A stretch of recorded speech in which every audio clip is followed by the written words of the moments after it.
Il est 9h01 sur TV Finance et comme chaque mercredi, on s'intéresse au DAX qui vient d'ouvrir comme les marchés européens. Nous sommes en ligne avec Eric Seban, trader et coach chez Perceval Finance. Bonjour Eric. Bonjour Aude. Alors comment ça se profile ce matin du côté de Francfort, l'indice allemand? Un petit peu comme tous les jours. C'est-à-dire que le marché continue d'imprimer des phases de repli, des phases de rebond. Alors hier, le repli, c'était vers 9h avec un tweet de Trump, et puis cette nuit, ça rebondit. Bon, voilà. C'est à la faveur de l'annonce de Donald Trump sur le plan budgétaire, non ? Bah, j'en sais rien, en fait. Ça peut baisser. Oui, en fait, tout peut faire baisser temporairement, et puis ce que l'on constate, c'est que le marché rebondit à chaque fois.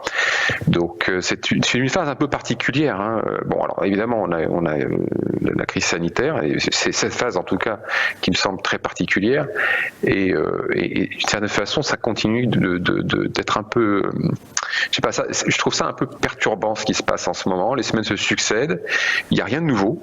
Vous anticipez une baisse, bah oui, bien sûr, il y en aura sans doute une, et puis il y aura sans doute aussi encore un rebond, parce que on voit bien, comme moi, vous voyez que ça rebondit à chaque fois, quelles que soient les raisons d'ailleurs pour lesquelles ça baisse. Alors hier c'était un tweet, bon bah demain ce sera encore autre chose, j'en sais rien, peut-être que ce sera ce soir avec la Fed, je ne sais pas.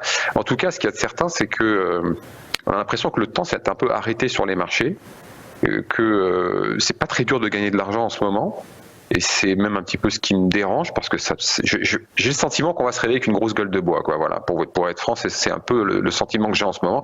Et ça m'embête de penser de cette manière-là, parce que je devrais pas penser, je devrais pas me poser des questions. J'en ai parlé la semaine dernière. Vous voyez, j'ai un petit peu de mal à m'empêcher de réfléchir, à me poser des questions, à faire mon boulot, à savoir suivre un processus, parce que c'est la seule façon de travailler comme il faut. Enfin, en tout cas. D'autre façon, si on commence à se poser des questions, on est un peu fichu. Mais la phase est vraiment particulière. Regardez, hier, on baisse en quoi ? En 20 minutes de temps, on perd 140 points sur un tweet, et cette nuit, on reprend tout. Là, on ouvre ce matin, le contrat futur a ouvert à 8. Non, pas de 8h, ça c'est le CAC, mais ce matin à 9h, voilà, on ouvre à 90. On est à 30-40 points du plus haut d'hier. C'est ridicule. Il y a vraiment rien dans le marché. C'est la spéculation, les algos. Alors bon, profitons-en, continuons d'en profiter. Hein. Tant que ça dure, on va pas s'embêter. Tant que le marché. Justement, sur quel niveau on rentre et combien de temps on reste ? Alors les niveaux, c'est un peu compliqué. Par contre, on peut s'aider des signaux techniques, on peut trouver des doubles appuis. En tout cas, ce qu'on peut se donner, c'est des repères. On se dit que globalement, si la tendance haussière est neutralisée, parce qu'on voit bien sur le graphique, on ne fait pas de nouveau plus haut. Si elle est neutralisée, en tout cas, on peut varier sur le fait qu'une baisse forte est à sous 12 200. Globalement, on est passé sur 12 300, la dernière baisse significative qui a été payée. Sous 12 200, moi je fais l'impasse complètement. Donc pour l'instant, on se dit que acheter des replis, là bon, je vous avais envoyé un graphique la semaine dernière, la semaine d'avant, c'est à peu près le même, où vous avez vu que toutes les zones de pullback, les zones d'arrêt à la progression qui ont provoqué des replis, ont provoqué les rebonds exactement toujours sur les mêmes niveaux. Là, on s'est arrêté sur 12 800, ça rebondit, c'est toujours la même chose. C'est très scolaire en définitive. Donc il suffit de tracer des niveaux et puis de se dire je vais payer sur ces niveaux-là si jamais. Alors j'interviens petit, hein, parce que le marché peut faire tout et son contraire. Et encore une fois, la spéculation est importante, la densité est faible, donc les mouvements se font et se défont de façon avec de l'amplitude et de la rapidité pour pas grand-chose. Donc en étant peu chargé, on peut encaisser les quelques G qu'on va prendre si jamais ça décale un peu plus loin que le prix d'entrée. Mais à chaque fois, on a les rebonds qui se profilent. Alors à chaque fois, c'est bien ça qui est embêtant, c'est que certains ont pris l'habitude de revoir leur prix à chaque fois, justement, et qu'il y a bien un moment où ça va s'arrêter. La difficulté, c'est qu'en fait, le graphique ne donne absolument aucune indication de phase de retournement ou de prémisse de retournement. Et d'ailleurs, je pense que sur ce plan-là, ça sert à rien d'en chercher, parce que quand le marché va décider de dévisser, il va pas nous envoyer un SMS. On le verra pas arriver ce coup-là. Donc, il faut être prudent pour cette raison-là. C'est que tout peut intervenir à tout moment, et que le soutien au marché, a priori, va pas s'arrêter. Trump continue à jouer la montre, et bon, ces tweets, on voit bien, ça n'a pas d'effet. C'est toujours la même chose.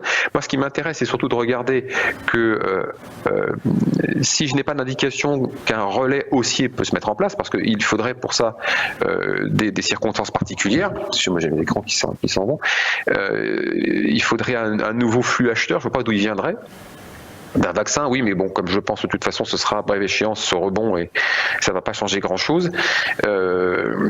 on se dit en tout le moins qu'une baisse forte ne va pas intervenir. Donc la phase est neutre, acheter sur des replis c'est très bien, mais il faut le faire léger et de se dire que bon, on va plutôt travailler un intraday, parce que faire du swing trading sur plusieurs jours c'est vraiment compliqué. En tout cas moi je sais pas faire, donc je travaille un intraday, j'essaie d'attraper des écarts de 50 points à chaque fois que je vais trouver des replis sur des doubles appuis, c'est ce que je vais tenter de payer et je vais pas insister, c'est-à-dire qu'à partir du moment où ça rebondit pas, j'ai pas ce que je cherche, et bien je vais sortir relativement rapidement. Mais c'est ce que je fais depuis des semaines et de toute façon le meilleur moyen d'en profiter, c'est quand même de privilégier les achats sur repli. Tant qu'on n'a pas des signes qui montrent que le soutien au marché va s'arrêter, il faut faire le pari que ça va continuer. Voilà. Parce que vendre, oui, pour l'instant, ça peut fonctionner, mais vous savez, si on passe les 13 000, on a de la place pour monter encore. Moi, je veux dire, c'est dans 600 points, il y a de la place pour travailler. Je préfère travailler à l'achat plutôt qu'à la vente parce que je ne peux pas m'imaginer que le flux vendeur est suffisamment important pour provoquer une baisse importante. À chaque fois qu'on a baissé, à chaque fois ça rebondit. Donc ça ne va pas durer toute la vie, mais pour l'instant en tout cas, c'est probablement de ce côté-là que se situent les meilleures probabilités de réussite si on veut intervenir sur ce marché. On va suivre ça. Merci beaucoup Éric Seban. Je rappelle que vous êtes trader et coach chez Perceval Finance.